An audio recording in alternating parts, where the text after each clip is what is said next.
Sekarang kita lihat lagi tuh dari ini nih, apa namanya? Ini kan gagal berita MSCI ubah free float di sini nih. Terus hijau ini. Nah, 28 Oktober coba lihat. Beli lagi nggak mereka? Nah, siapa yang beli lagi? KI lagi bos. Artinya apa? Nyangkut dan komitmen buat beli lagi. Nah, kalau kayak gini, kalau misalkan dia konsisten beli terus pas harganya di bawah average dia, kita harus berani. Berarti itu dia masih fase akumulasi. Cuma kalau udah rally kayak gini, nah ini sebenarnya harus hati-hati. Kita harus jagain level by level. Dan di podcast Richard juga gila ya, lu ngekal dari bulan 80. apa? Dari sini loh, Fit, dari 80-an, sekarang udah berapa? Dari April. Oke, Bro Richard udah senyum-senyum ya nonton ini. Richard beli mobil. Beli mobil? Iya, dia gak mau beli mobil. Gila. Tapi waktu itu lu lihat MTech itu apa yang menarik emangnya? MTech ya? Itu 1305-nya sih. 1305-nya ya?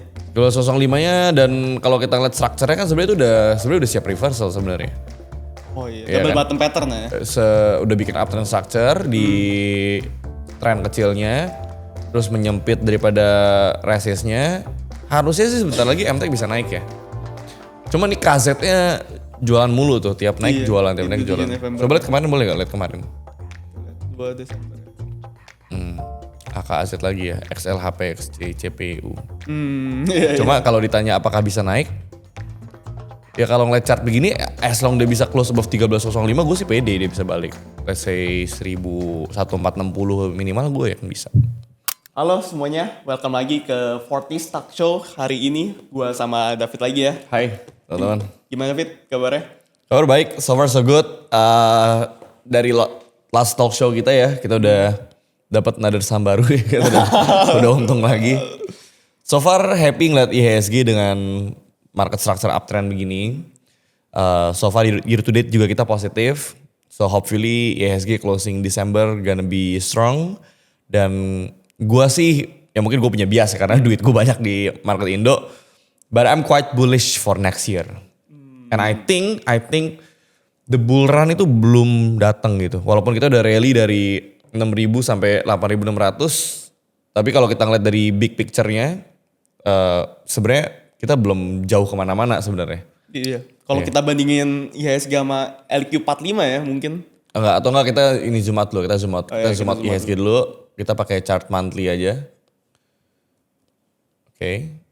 Nah, kalau kita ngeliat kayak gini, ini kan sebenarnya kita dari 2022, 2023 kita udah pernah hit 7.000-an tuh. Bener. Ya kan? Terus 2024 kita sempat hit 8.000 juga, koreksi sampai 5.000-an dan ya akhirnya kita baru mulai rebound ya, baru-baru ini ya. Dan sebenarnya kalau ngeliat gini kan IHSG kita terus all time high. Terus all time high dengan candle monthly yang sangat cantik. Ijonya berapa kali? Hijaunya luar biasa.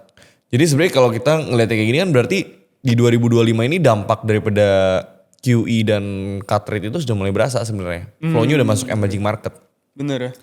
Sekaligus di drive sama conglomerate stocks kan.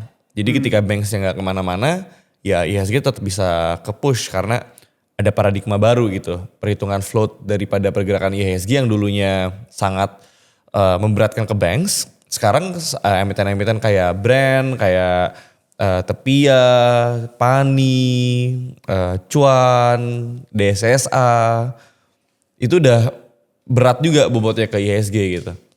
Makanya IHSG juga ketika banksnya nggak kemana-mana tetap bisa ngalamin rally kayak gini. Gitu. Nah di bulan Desember ini kan bakal ada ini kan, The Fed's cut rate decision. Iya, di Desember ya. Iya buat US. Iya. Terlepas dari The Fed ini mau potong suku bunga lagi untuk ketiga kalinya Ya. atau enggak. Ya. Menurut lu impact ke pasar saham Indonesia itu signifikan gak sih? Itu kan di US Oke, soalnya kan. kalau gue ngeliatnya sebenarnya cut rate US ini kan jadi patokan untuk central banks dunia juga memutuskan policy moneter mereka gitu kan. Kalau gue sebenarnya ngelihatnya eventually the Fed akan cut rate lagi. Tapi masalah kapannya kita juga sebenarnya nggak tahu gitu. Tapi kalau kita ngelihat daripada konsensus gitu ya, mungkin sekarang 85-90% ya kalau nggak salah datanya, itu percaya bahwa Desember akan cut rate. Kalau Desember cut rate, ya berarti itu akan jadi stimulus tambahan ya untuk US stocks, untuk crypto. Eventually flow-nya juga akan masuk ke emerging market. Tapi kalau misalkan the Fed itu nggak jadi cut rate, sebenarnya yang paling nggak peduli itu kita sebenarnya. Crypto kan kalau nggak jadi cut rate, mungkin akan ada koreksi. S&P juga mungkin koreksi. Tapi kalau Indonesia sebenarnya nggak gitu pusing ya. Gak gitu pusing karena banyak flow kita kan di drive sama domestic flow juga sebenarnya. Jadi kalau nggak terjadi cut rate, foreign inflow-nya juga masuknya telat, ya sebenarnya nggak ada masalah juga kayak gitu. Karena mostly foreign yang trade di kita itu kan mostly kalau long only funds itu belinya big banks. Iya. Karena kan weighting misalkan di MSCI gitu 60% daripada fundnya MSCI yang buat Indonesia tuh buat big banks kayak gitu. Tapi kalau misalkan sisanya ya asing-asing kan banyak algo trade. Algo trade, gue kemarin ngobrol sama orang JP Morgan, mereka tuh sekuritas mereka tuh nggak bisa trading. Kenapa? Mereka memang nggak ada divisi untuk trade. Jadi the nearest trading teamnya mereka tuh ada hedge fund JP di Singapura. Nah Singapura sama Jakarta kan sebenarnya cuma beda 1 jam. Jadi kadang-kadang ya mereka do some trades lah di hedge fund di Singapura ini. But mostly algo trade. Kenapa algo? Karena kan kalau kita mikir misalkan fundnya dari US, trade-nya di emerging market di Indo, itu kan kebalikan. Di sini 11 pagi, di sana mungkin 11 malam. Bener ya. Orang-orang pada tidur kan. Iya ya. Terus nggak mungkin juga misalkan tiba-tiba sahamnya breakout, mereka harus bangun buat trading gitu. Jadi mereka udah ada setting algo khusus ya. Ketika misalkan kayak rule based mungkin algo yang mereka pakai. Misalkan kalau ada breakout di certain area dengan volume sekian, algonya akan otomatis kembali kayak gitu. Berarti asing-asing yang transaksi di bursa kita, mungkin Iya. di big banks atau mungkin di saham-saham tertentu juga ada asing. Itu algo. Mostly algo harusnya. Mostly algo. Mungkin kelihatannya dari algo itu kalau makan tuh ngedorongnya langsung dorong banyak. Kayak Cedia kemarin sebenarnya itu kan AK kan. AK-nya mungkin algo. Karena makannya tuh langsung over Gila ya. jadi bid. Terus over berikutnya dimakan lagi jadi bid. Over lagi dimakan lagi. Jadi dia ngedorong harga algonya. Kira-kira ada tips gak, Fit? Kayak misalnya kita mau nge-track nih algo dari asing ini. Kayak ketika akumnya gede banget nih, kayak misalnya Cedia. Tuh gimana caranya? Atau mungkin kita bisa study case kali ya? Di Cedia. Boleh Cedia. Soalnya for konteks teman-teman, Cedia itu range harinya itu cuma beberapa hari doang dari saham raja yang David call naik 40% itu. Iya. Terus ini gue inget banget persis David itu call di grup internal kita sekitar jam 9.02 Iya waktu harga 1945 ya. di 19.45. Iya. Semenit 2 menit kemudian itu langsung naik 5%, 6%, 7%. Iya, berapa? 5-6-7%. Iya. Itu gimana? Apa lu udah ada sense algo asingnya di otak lo atau gimana tuh? Volume-nya coba tunjukin deh. Nah, kalau kita ngelihat di Cedia ini, sebenarnya gue lumayan simple sih. 1960 ini, ya kan ini kan tadi adalah demand quote-nya dia nih. Bener. Sebenarnya kan dari kiri situ tuh George. Oh iya. Nah, ya kan. Nah, dari situ kan sebenarnya udah supply kuat, di break jadi demand kuat. Terus dia ke break lagi. Iya. Ini di sini. 1, 2, 3, 4, 5, 6, 7. Dia udah 7 kali ketahan di 1960-nya ya kan. Semakin lama itu nggak ke break, itu akan jadi semakin kuat supply-nya. Nah, tapi yang gua rada lucu adalah di tanggal ini nih, di chart ini, ya 27 November, dia sempat breakout with high volume, tapi dia closingnya di bawah daripada 1960. Jadi dia kalau bahasa trade-nya tuh nggak weak fill gitu. Ini shadow sininya tuh nggak di fill sama candle itu gitu. Take out deh. Take out. Tapi kalau kita ngelihat flow-nya dari tanggal, misalkan dari merah ini nih dari merah terakhir ini kemarin, 1 Desember, coba cek 1 Desember. Kita cek 1 Desember aja kali ya. Ya 1 Desember aja. Ups. 1 Desember, oke. Ya kan yang makan LG, BKAK, jual XL, HP, ZPXC, CCAZ, SQ, KK, YPPD. Jadi gue ngeliat sebenarnya banyak retail yang udah trim barang sih. Walaupun HP ZP-nya sebenarnya lumayan bahaya. Cuma kalau gue mikir misalkan HP ZP ya kan, 16 bio. AKBK-nya 21 bio. Jadi sebenarnya barang HP ZP udah kemakan sama BKAK. Jadi buyer seller tuh sama-sama strong. Nah LG 17 bio-nya makan barang dari XL sama XC ya kan. Retail, broker retail. Sebenarnya GRLG juga mungkin bisa aja retail gitu. Tapi size-nya sih mungkin ya. Terus ada DX, FS. Jadi secara broker summary gue ngelihat lebih oke lah. Buyer profile lebih oke daripada seller profile-nya. Dibanding pas saat waktu itu fake out ya. Coba cek pas Coba cek waktu ya. itu 27 November 7 ya. November. Kita sambil study case juga nih teman-teman. Kita cek 27 November. Ya, sebenarnya 7 November kan rada oke ya Broksumnya ya. ZP, MG, AZ, sellernya XLCC, AO, XA. Sebenarnya biasa aja lah, nggak bagus-bagus banget sih. Cuma nggak tahu ya, kayak lagi ada feeling, terus feeling gue berikutnya adalah itu di 1900-nya ditahan. Nah itu kan maksudnya lu gagal breakout, tapi lu ditahanin di deket breakoutnya gitu loh. Oh iya. Jadi gue ngebet kayak kalau breakout berikutnya ada volume, kita ngeliat bid offernya oke, 1960 bisa kita tabrak nih. Ya akhirnya bener ya, akhirnya kita tabrak dan jadi terbang sahamnya. Simpel itu, Fit. Insting mungkin ya, gue mungkin udah 10 tahun di market, gue udah ngeliat ginian ribuan kali, belasan ribu kali mungkin ya. Jadi kadang susah dijelasin ya, gue kayak tahu aja gitu nih sama bakal naik. Insting lu membuat orang-orang cuan puluhan ratusan juta rupiah, Fit. Iya, Tapi, dan insting gue sih selalu bener biasanya. instingnya selalu bener. Ya, Jarang salah. Teman-teman. Kalau insting gue sering salah, gue gak mungkin ada di posisi kayak sekarang. Iya. Nah, insting ini lu bilang, lu build dari 10 tahun, lu ngeliat berapa ribu chart. Cara teman-teman di sini mungkin ya, Fit, bisa mempercepat prosesnya gimana cara ngedevelop insting ini? Gak ada cara cepatnya sih. You need to do the work di market. Jadi di market itu ilmu bisa dibeli, lu sepintar apapun lu bisa baca semua buku. Tapi jam terbang tuh gak bisa dibeli gitu. Jadi you need to do the work. Lu mau sejenius apapun, insting tuh datang dari pengalaman lu gitu. Dari pengalaman gue jatuh bangun, gue udah ngeliatin chart, gue udah ngeliatin volume, gue udah ngeliatin Broksum, gue udah ngeliatin flow-nya, gue ngeliatin transaksi dan lain sebagainya. Itu belasan ribu diulang-ulang terus lama-lama jadi muscle memory kan. Jadi buat teman-teman yang di market kalau baru setahun 2 tahun belum untung atau belum bisa ngebaca ya jangan putus asa gitu loh. Karena emang time frame yang dibutuhkan untuk jadi jago di satu hal tuh lebih lama daripada yang kalian pikirkan gitu. Oke. Jadi just be consistent, put in the work and evaluate, selalu evaluasi trade kalian tuh kayak gimana and someday ya lu bakal untung lah, lu bakal untung konsisten lah. Apa yang lu harap lu tahu dulu, Fit, pas lagi mulai awal trading buat mempercepat karir lu? Jadi kayak sekarang. I wish gue selalu cut losers gue lebih cepat daripada yang seharusnya. Karena di awal gue trade tuh gue kadang suka denial gitu loh. Kayak misalkan cedia gitu. Oh plan gue buy 1960 sampai 1900. If 1900-nya break ke bawah, gue akan cut positions gue. Dulu tuh gue masih kayak ada denial kayak tunggu deh.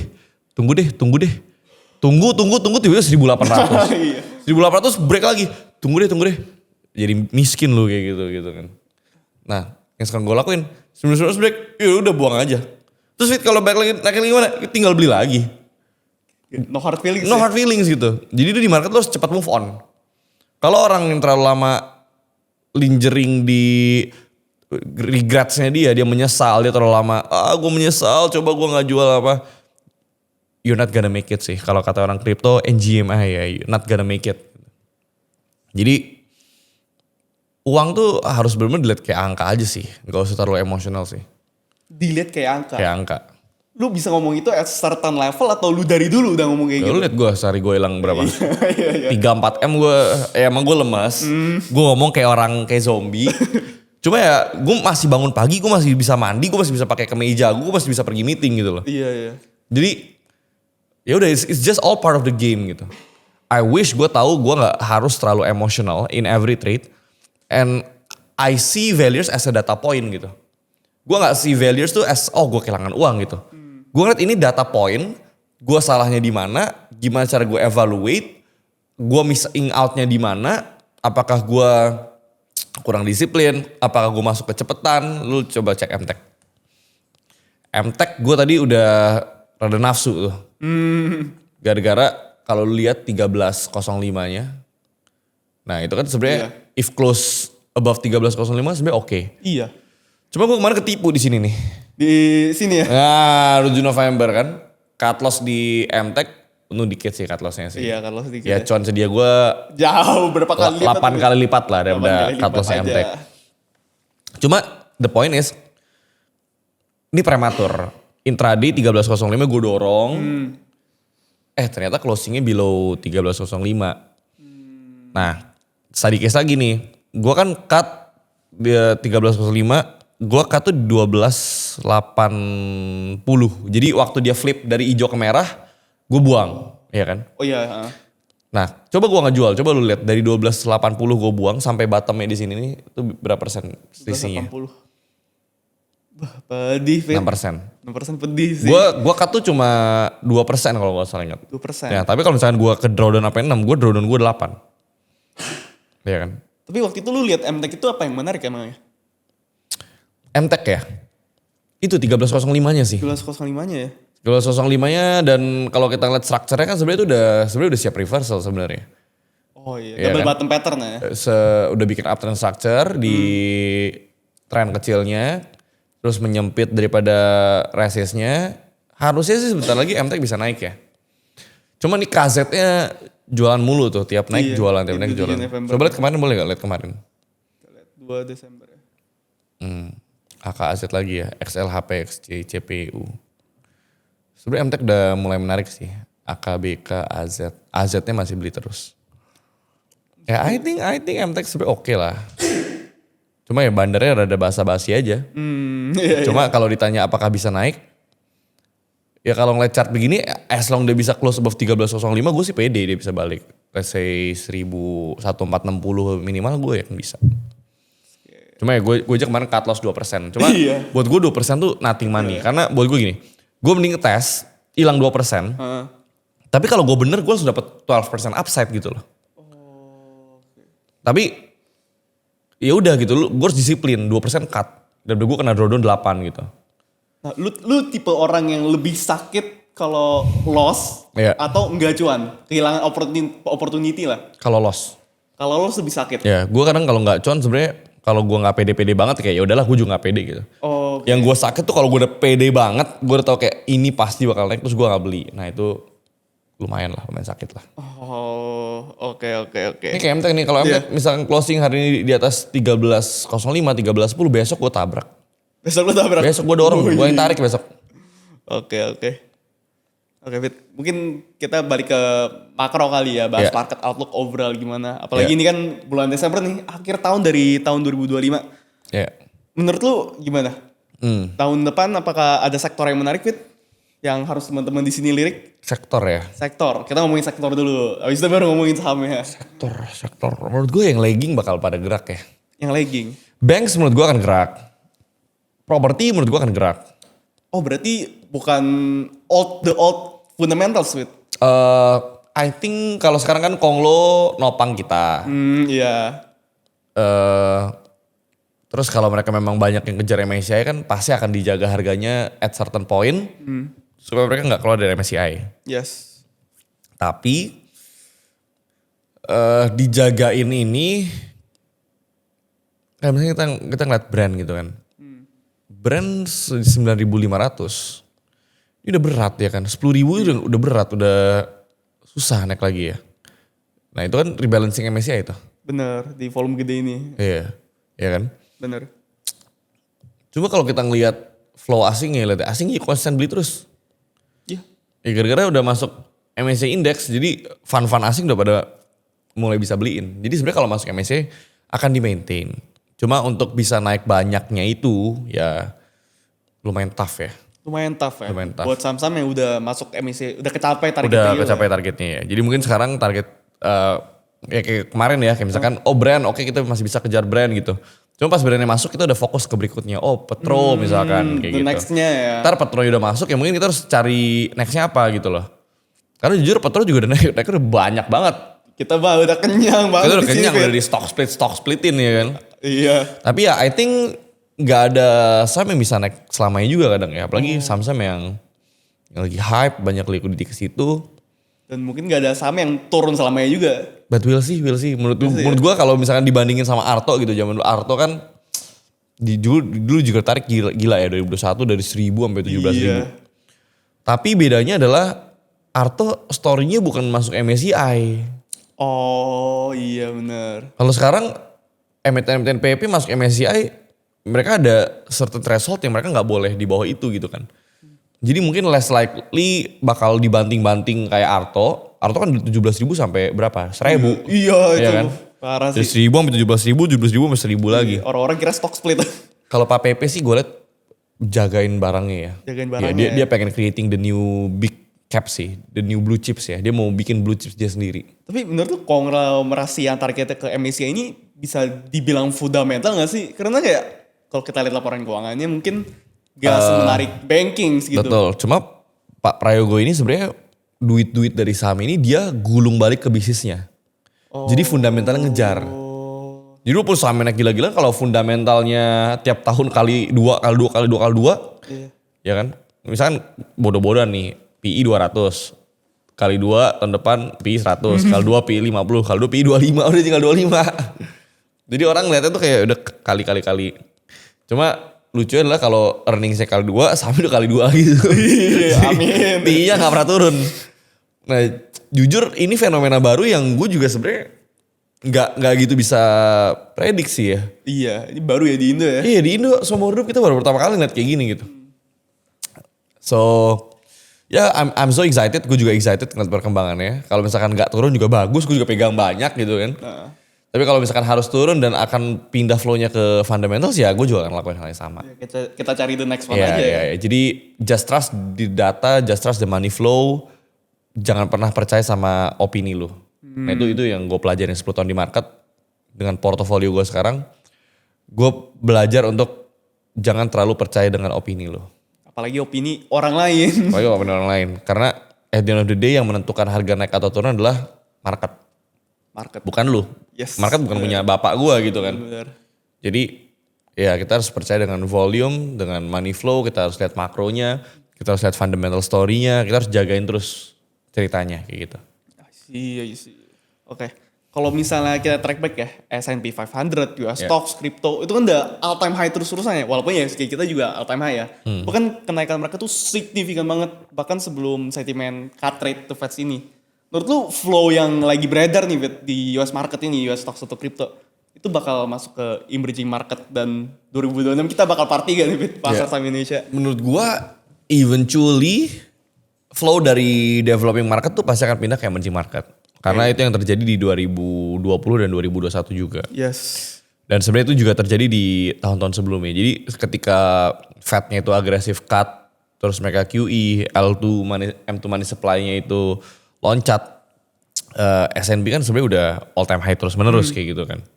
Tech stocks-nya US juga very strong sebenarnya. Nvidia juga gila banget. Orang mau ngomong fundamental valuation wise kemahalan, kalau lu lihat perusahaan segede itu kali 2 siapa yang gak mau beli gitu kan. Bener. Tiap quarter gila breaking new all time earnings terus gitu kan. Jadi Amerika sekarang masih sangat strong karena orang gak punya option sih. Kayak gue kemarin ke Singapura, gue main ke kantornya, gue ke Korea, gue main ke kantornya Mirai di Seoul. Orang Mirai di Korea tuh cerita, oh orang Korea tuh gak invest di saham Korea. Oh. Mereka tuh investnya di S&P. Jadi negara-negara yang marketnya itu gak investable, mereka semua investnya ke S&P. Jadi Korea tuh traders market banget. Isinya tuh trader semua, jarang banget ada investor. Kalau kata mereka kalau mau invest, ngapain gue pegang Korean won gitu. Gue better switch ke USD, gue invest S&P gitu. Nah gue takutnya kalau Indonesia gak dibenerin dari sisi efficient marketnya ya. Maksudnya fundamental bagus tapi all time low, sama emitennya digebukin terus gitu kan. Nah kalau itu gak dibenerin ya I think market Indonesia udah gak se-investable itu ya. Ya kalau mau untung harus all in-nya petro gitu kan. Iya. Kalau all in-nya bank sih boncos juga kita gitu. Kayak gitu sih. Jadi ya I think Indonesia juga sekarang udah lebih jadi traders market ya. Lebih traders market dibanding investing market. Iya karena kita lihat saham-saham bagus gak ada yang gerak semua gitu. Iya, mau makan apa gitu ya. Iya. Ya sebenarnya banyak yang gerak, cuma yang nungguin harus sabar. Oh, Oke banyak gerak, oh ya saya juga bisa kok beggar. Iya tapi petrolnya udah 1000%. Saya juga bisa 100% ya, petrol udah 1000% gitu kan. Jadi nggak, ya kalau kita, karena gini, bagus jelek itu kan sebenarnya relatif. Di compare sama apa gitu kan. Kalau di compare 100% bagus atau enggak, bagus. Tapi kalau ada comparisonnya petrol 1000%, fundamental 100%, ya tetap kebanting Gara-gara gitu. kepala tuh. Iya, kayak gitu. Oke, Teman-teman kalian harusnya udah tahu lah ya, apa yang harus dilirik, sektor apa, tipe-tipe sahamnya kayak gimana. Cuma gue pengen masuk ke Q&A section nih, Fit. Oke. Karena kemarin teman-teman di sini udah beberapa ada yang tanya ya di YouTube. Jadi gue paling last section kita bakal gini. Oke. Nih, ada dari PNS Crypto 3738. Oke. Bang David, misal udah dapet resep buat masuk ke market at least 6 bulan works. Ya. Jika di posisi lu dengan porto yang masih ratusan juta, Oke. prefer buat lanjutin buat masuk market atau gedein cash flow dulu lewat side hustle. Tapi kok opportunity cost itu kehilangan opportunity di market. Soalnya kan market sekarang apalagi lagi enak kan. Ya. Jadi intinya ya dia itu lagi nanya ke lu, mending gedein cash flow dulu atau fokus ke market 100%. Mungkin si bro PNS crypto ini gak bisa fokus. Oke. Dia harus pilih salah satu, gedein cash flow di side hustle atau di market. Ini sebenarnya pertanyaannya datanya kurang lengkap. Kurang lengkap. Yang pertama, income lu dari side hustle dan lain sebagainya berapa, income lu dari market berapa. Misalkan dia bilang porto 100 juta, 100 juta tuh berapa? 100 juta sama 999 juta tuh beda. Range 100 juta tuh jauh gitu. Iya. Yang kedua, konsisten 6 bulan. Oke, konsisten tuh dalam artian apa? Apakah lu konsisten make profit setiap bulan atau dalam 6 bulan tuh lu make profit berapa persen? Yang kedua, expense hidup lu tuh berapa? Setelah profit saham dipotong sama expense, capital yang bisa lu recompound balik ke portfolio lu tuh berapa? Karena kalau cuma trading dengan ratusan juta, terus duit untungnya lu pakai buat biaya hidup, kapan lu kayanya juga? Iya. Jadi prinsip gue selalu, lu kalau duit ratusan juta itu masih kecil banget. You better build cash flow dulu. Cash flow dulu ya. Cash flow dulu lah. Loh gue aja Iya. udah segede sekarang masih punya cash flow. Masa lu ratusan juta udah gak mau punya cash flow? Iya kan? Jadi Bener. cash flow tuh sangat penting. Cash flow tuh oksigen. Kayak gitu. Kita hidup ya. Iya, lo porto gue aja, maksudnya size gue aja, gue tetap bangun pagi, gue kerja dari pagi sampai malam gitu loh. Lu maksudnya kenapa bisa berpikir, oh gue mau full time di saham gitu. Justru harus, lo kalau orang pintar, lo harus pikirin gimana bisa jalan dua-duanya. Lo harus build system, ya kan. Jadi mungkin, ya side hustle gitu. Ya kalau side hustle lu udah lama lakuin, lu bisa hire orang, lu bisa bikin itu jadi bisnis yang bisa running tanpa lu, terus waktunya bisa lu pakai untuk saham, ya go ahead gitu. Terus kalau misalkan lu lebih untung swing trading daripada scalping, ya lu ngapain sampai harus resign atau harus nggak ngelakuin bisnis lu untuk trading saham gitu loh. Terus belum tentu juga lu scalping lebih untung daripada swing. Skill orang kan beda-beda. Oh iya benar. Ya teman kita sih ada yang jago banget scalping. Iya. Tapi teman gue juga banyak yang jago swing juga. Dan untungnya juga mirip-mirip gitu loh. Jadi swing, scalping, invest apa, gak usah didebatin lah. Iya, kungfu masing-masing lah Iyalah. itu. Lu jagonya di mana aja gitu lah. Gak usah jelek-jelekin orang lain. Oke. Nih, pertanyaan kedua. Fit, gimana cara kita entry di saham lewat analisa Broksum? Apakah kalau kita entry di bawah harga rata-rata market maker, itu artinya udah aman?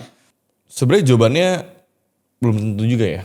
Oke. Tapi kita harus hitung adalah konsistensinya sih. Konsistensi dari flow-nya. Iya, coba cek IMPC nih. Kita cek IMPC ya. Nah ini kan KI-nya beli terus nih.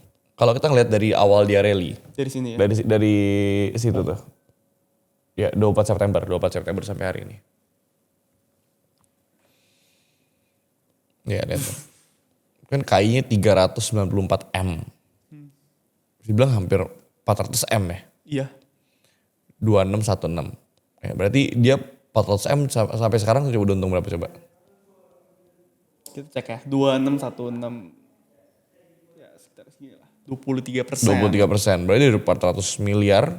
Ya 80-an M lah. Dia untung lebih 80-an M ya kan. Nah coba kita lihat lagi dari ini nih. Dari apa namanya? Dari sini. Dari rally-nya sini. Oh rally-nya sini. Ya 21 November. Cek coba. Nah, KI juga kan? KI juga. 109M 2951. Untungnya berapa? 2951. Nah sini. Oke, 8,4%. 100M. Nah, masalah adalah kalau misalkan sahamnya turun ke bawah 2951. Aman nggak? Aman nggak? Seberapa aman gitu kan? Iya. Kita kan harus mikir, oh ini ada paus nyangkut. Tapi paus nyangkutnya tuh dia pegang barang bawah banyak sebenarnya dari bawah. Iya. Jadi karena kita ngeliatnya kayak gitu, berarti kita harus punya patokan adalah di level berapa kemungkinan besar dia akan jagain barangnya kayak gitu. Kalau IMPC ya kita harus jagain melalui chartnya ya. Sekarang kan 3000-nya dijaga banget sebenarnya. Bener. Jadi kita harus lihat level by level. Coba lihat dari dia breakout sini deh. Enggak, dia breakout sini nih. Ini nih breakout 3000-nya. Oh, iya. Bukan ini Oh, sampai. sorry. Ini. Setelahnya. 25 November. Oh, Coba cek Broxum-nya.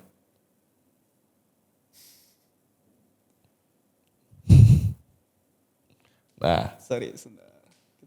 sampai hari ini. Oh, sampai hari ini. Hari ini aja. Oke. Nah, ini kan KI lagi tuh. Iya. KIZP CCBK ya kan. KI 3100. Berarti dari breakoutnya aja, KI itu berarti jagain banget 3000-nya tuh gak turun-turun. Konsisten di akum terus Iya. ya, bahkan di harga tinggi pun. Jadi walaupun sebenarnya average dia masih di bawah, tapi selama dia masih beli terus, itu sebenarnya sahamnya masih oke. Oh. Kayak gitu. Oke, Tapi oke. sebenarnya gak ada jaminan dia harus cover buy juga sih. Iya. Cuma yang jadi komitmen, yang jadi sign of komitmen adalah ketika koreksi, dia beli lagi atau enggak. Dan sudah proven pas koreksi dalam itu ya. Iya, dan misalkan ini barang paling gede KI yang pegang ya kan. Misalkan 3000-nya ke break, Iya.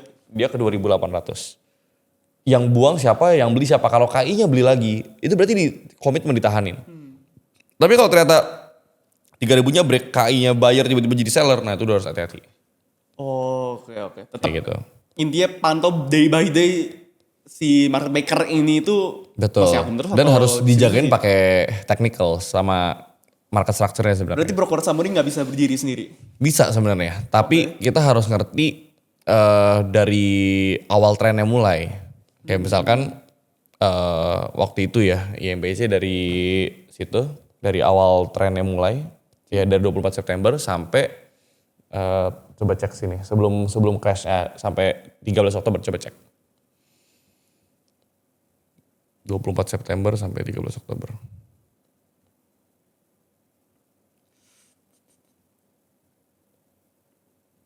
Oktober. 13. Nah, ini kan LG sama KI-nya pegang bareng 2.300. Iya. Ya kan? Terus ada demand kuat di 2.200-an itu. Benar. Nah, situ ada demand kuat. Ya kan? Iya.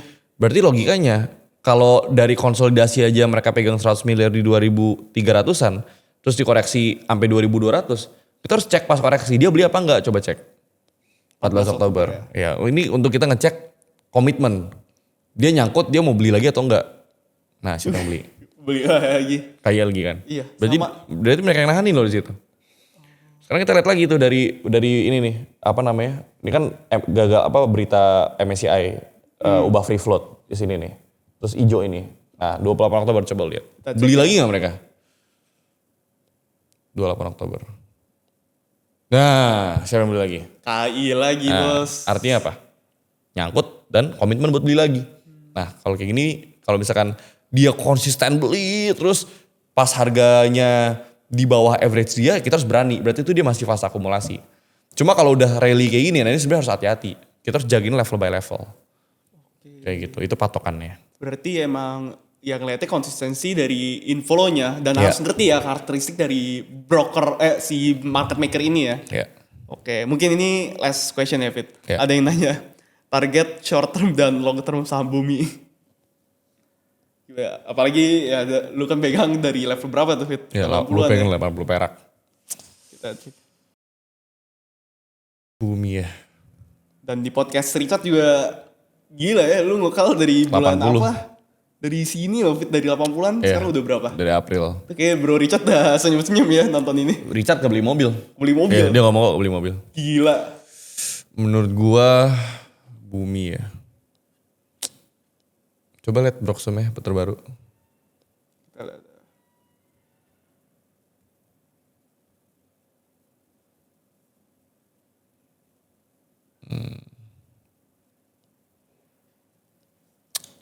Bumi jujur short term gue rada pesimis sih. Short term pesimis. Menurut gue at least harus udah flash dulu lah. Harus ada flash ya. Harus ada flash dulu. Ya koreksi normal lah ya, apalagi structure-nya juga udah Iya. lonjong bullish kayak gini. Gue sih at this level gue udah gak mau beli. Gak mau beli. Justru gue jualan terus. Justru jualan, Justru gue jualan gaming. terus. Oke. Tapi kalau misalkan dikasih ke let's say 200 lah, coba kita lihat dari awal breakout ini. Awal breakout ini. Sini Oh nih. sorry. Nih. Iya, 10 November sampai hari ini coba cek. 10 Nov sampai hari ini. AK-nya yang narik udah net sell ya. Iya. CC, XL, SS, PDIJ. 217, gila CC-nya 755 miliar. Anjir, nampungin jualan fund lain anjir. Ya mungkin kalau dikasih di bawah deket-deket 200 ya. Mungkin bisa mulai lirik sih. Kalau sekarang sih menurut gue udah terlalu tinggi ya. Gue nggak gitu suka sih. Kalau long termnya gimana?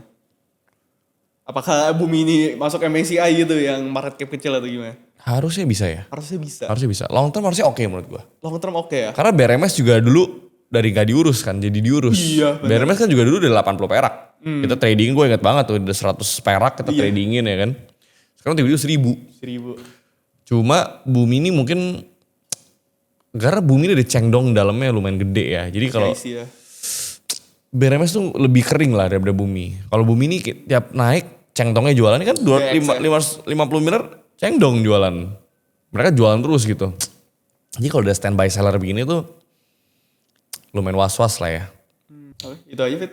Thank Ya. you teman-teman udah nonton ya ke talk show kita. Terima kasih kali banyak ini. teman-teman. Kalau misalnya teman-teman ada pertanyaan apapun Q&A untuk session seperti ini langsung tulis aja di komen. Dan we'll see you I'll in the see next you talk show. in the next talk show. Bye-bye. Bye guys.